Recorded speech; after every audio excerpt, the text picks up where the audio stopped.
లేకపోతే ఇదే సమస్యగా మారుతుంది. Right sir. గతంలో కూడా తెలుగుదేశం పార్టీకి సంబంధించిన 4 రాజ్యసభ ఎంపీలు సుజనా చౌదరి, సీఎం రమేష్, ఇంకో 2 బీజేపీలో జాయిన్ అయితే చంద్రబాబు నాయుడే వాళ్ళని పంపించారు అని చెప్పి వైసీపీ నేతలు ఆరోపణలు చేశారు కదా సార్.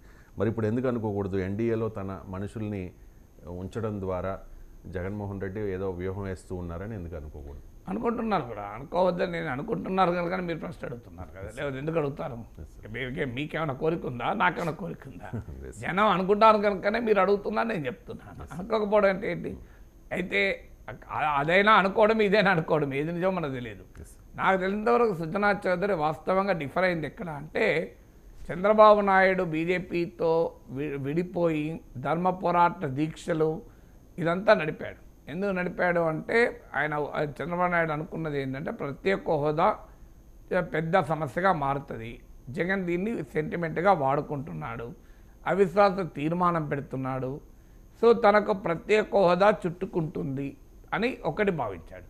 రెండవది ఏం భావించాడు, మోడీ పట్ల వ్యతిరేకత పెరుగుతుంది, ఇక మోడీ గెలవడు, ఇక కాంగ్రెస్ పార్టీ నాయకత్వంలో ఎన్డీఏ వ్యతిరేక కూటమి వస్తుంది అని ఆయన 2 అంచనాలు వేశాడు. నాకు ఉన్న సమాచారం ప్రకారం సుజనా చౌదరి అది డిఫర్ అయ్యాడు. చంద్రబాబు నాయుడుతో చాలా స్పష్టంగానే చెప్పాడు, మనం బీజేపీతో విడగొట్టుకోకూడదు, అది రాజకీయంగా నష్టం జరుగుతుంది, బీజేపీ వ్యవహార సరళి కూడా చూస్తున్నాం కదా, మా రాజకీయంగా అది నష్టం జరుగుతుంది అని సుజనా చౌదరి బీజేపీ వ్యవహార సరళి చూస్తున్నామని చెప్పలేదు, నేను చెప్తున్నాను. కానీ బీజేపీతో విడగొట్టుకోవడం టీడీపీకి నష్టము అన్న భావన సుజనా చౌదరికి ఉండే. కానీ చంద్రబాబు నాయుడు వినలేదు, పక్క పెట్టాడు. రాజకీయ నాయకులతో ఎట్లుంటారంటే, మనం ఏమైనా మంచి చెప్తే వినరు, వినక నెక్స్ట్ స్టేజ్కి వచ్చేసరికి ఏమవుతారంటే పక్క పెట్టేస్తారు ఇక. సో ఆ మనిషిని కలవరు, కలిసినా ముక్తసరిగా మాట్లాడతారు, సమయం ఇవ్వరు, ఎందుకంటే మళ్ళీ ఇదే సలహా చెప్తాడు కదా, ఇంకేం సలహా చెప్తాడు అని చెప్పి అవాయిడ్ చేస్తూ ఉంటారు. సో అందువల్ల సుజనా చౌదరి డిఫర్ అయిన మాట నిజం. సో ఎప్పుడైతే తాను ఒక రాజకీయ వ్యూహంతో ఎత్తుగడతో డిఫర్ అయ్యాడు, తర్వాత ఆయన పార్టీ మారడం ఇవన్నీ ప్రక్రియ జరిగింది. సో అందువల్ల అయితే అనుకోవడానికి కారణం ఏంటి అంటే, ఈ 4 ఎంపీలు టీడీపీ నుంచి వెళ్ళిన 4 రాజ్యసభ సభ్యులు వెళుతున్న సమయంలో తెలుగుదేశాన్ని ఒక్క విమర్శ చేయలేదు, చంద్రబాబు నాయుడును ఒక్క విమర్శ చేయలేదు, అప్పుడే కాదు తర్వాత కూడా చేయలేదు. తర్వాత అక్కడ కట్ చేస్తే ఎన్డీఏలో టీడీపీ భాగస్వామైంది.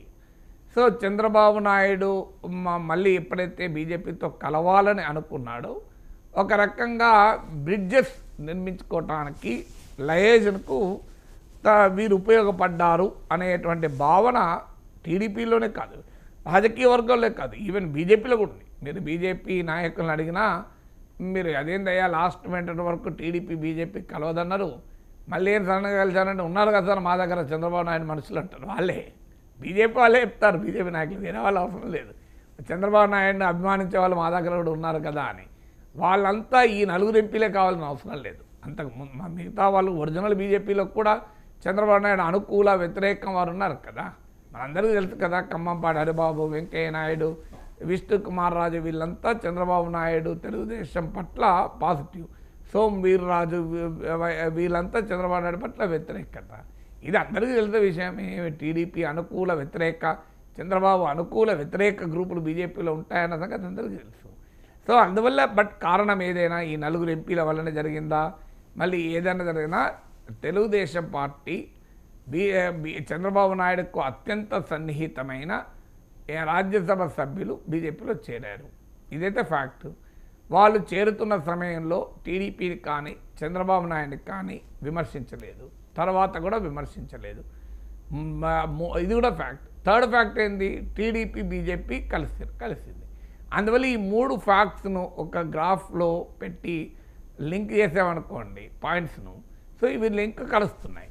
సో అందువల్ల ఇప్పుడు కూడా వైసీపీ వాళ్ళు కూడా అదే కలుస్తున్నారు.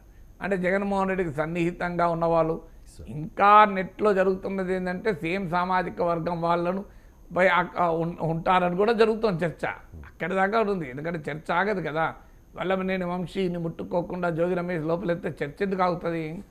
సో కొడాలి నాని ఏమనకుండా ఇంకోనంటే చర్చ ఆగుతుందా?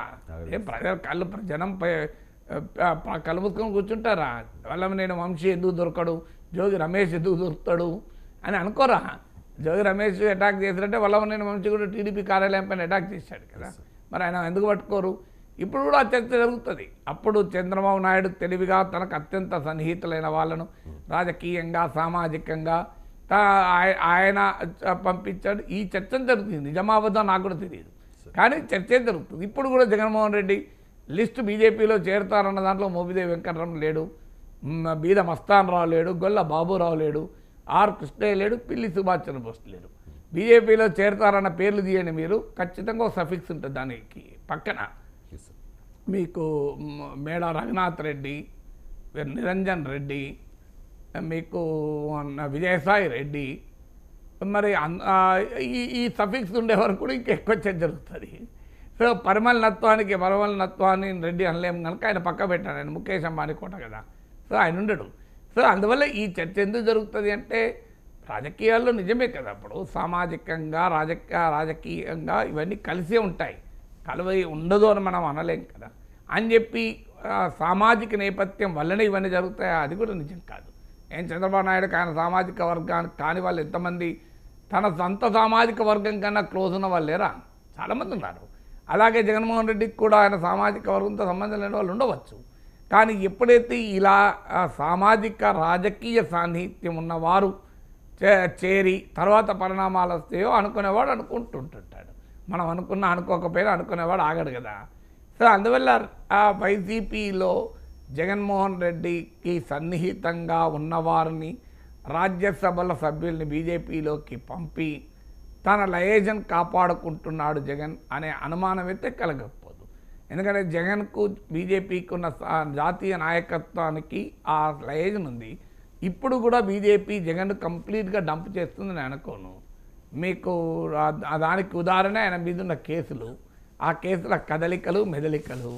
సో అందువల్ల ఇప్పటికీ కూడా చంద్రబాబు నాయుడు తెలుగుదేశం పార్టీ బాస్కెట్లోనే బీజేపీ తన ఎగ్స్ అన్నీ పెడుతుంది. Keep all the eggs in the same basket అని ఇంగ్లీష్లో ఈడియం, అలా పెడుతుందని అనుకోను. సో ఖచ్చితంగా, ఎందుకంటే బీజేపీ ఎప్పుడు కూడా బీజేపీ వ్యవస్థలు అలాగే ఉంటుంది. నిన్నగాక మన రాజ్నాథ్ సింగ్ వెళ్ళి చెన్నైలో కరుణానిధిని పొగడ్తలతో ముంచేయడము, స్టాలిన్ రాజ్నాథ్ సింగ్ను పొగడ్తలతో ముంచేయడము మనం చూడలేదా వ్యవహారం.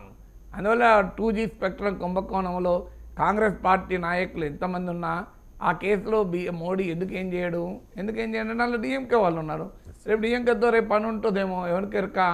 అందుకే ఆడ 2G స్పెక్ట్రమ్ కేసు ఉపయోగించి 2014లో మోడీ అధికారంలోకి వచ్చి 2Gకి ఏమీ కాలేదు, నిర్వీర్యం అయిపోయింది. కనీసం బీజేపీలో మాట్లాడు మీరు గమనించండి.